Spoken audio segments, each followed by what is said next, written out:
Yes. It's Raphael Dawkins with the Combat Radio. And today we're looking at pay-per-view Wilder versus Fury 2. Let's have a look at the numbers. Okay, so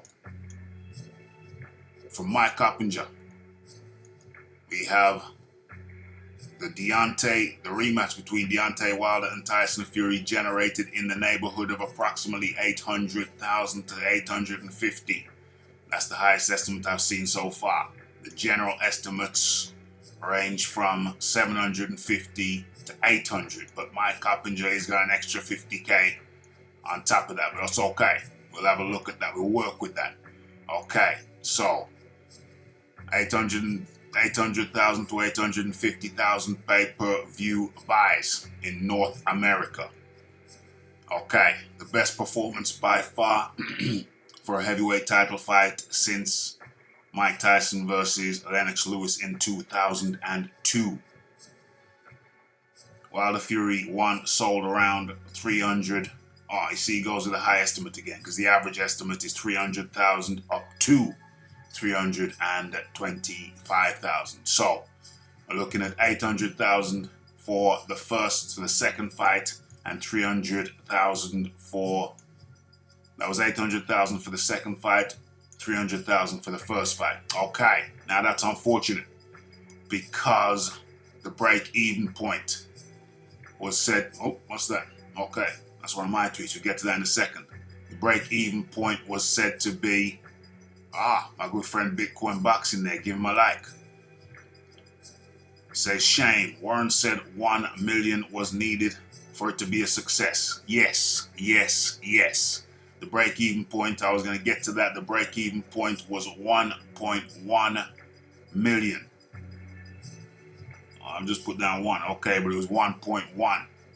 Okay, so let's get into the story from another source now.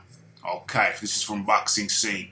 Okay, so it says that Wilder Fury produced just over 750,000 up to potentially 800,000.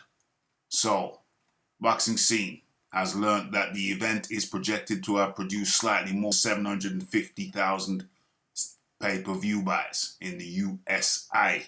1.1 million was needed for the thing to break even. There's been a lot of promotion, a lot of advertising, dollars spent, and the guarantees for each fighter was said to be 5 million apiece. However, some are reporting that these guys got paid upwards of 25 million. Well, that doesn't make any sense. That 25 million mark was based on the possibility that they got the 2 million pay-per-view buys that was predicted by Bob Arum. But that didn't happen. Instead, we're around the 750,000 mark, 750,000. So that's what percentage-wise, that's less than 50% of what Bob Arum had hoped for. So we have to look at the 25 million that people are projecting, certain optimistic people are projecting to be the final pay for each fighter. And we have to cut that by half. Half of that will be 12.5 million apiece. And more realistically, 10 million. So we're really looking at 10 million apiece for each fighter. That's still a good payday. It is not the 25 million that has been said. Realistically, we're looking at half of the 25 million some are projecting. Will there be a trilogy? That's the question. Are they going to run it back? Because we know the more lucrative fight would be between one of these guys and Anthony Joshua. Oh, and that pic there, this is a picture of the guys, or should I say the folks, who make Deontay Wilder's outfits. I don't know if they make all of his outfits, but for sure, they certainly made this one here, which I think was the Tyson Fury versus Deontay Wilder 1. So I think that wraps it up. Deontay Wilder and Tyson Fury set to collect around 10 million.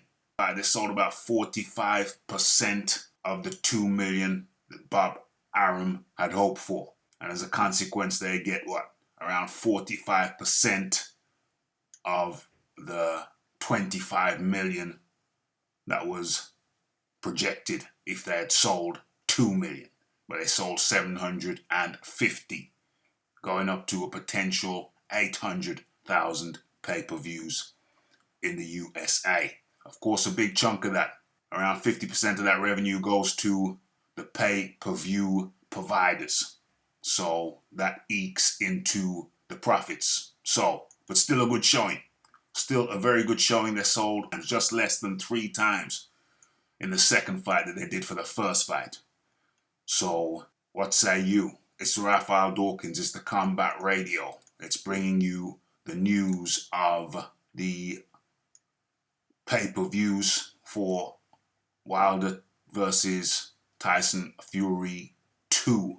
Of course, other territories will come into play. UK, Oceania nations like Australia, New Zealand, and certain countries in Europe who may have picked that up too. If not pay-per-view, then still TV rights would have been in effect in some of those countries. One could reasonably suspect. So there it is.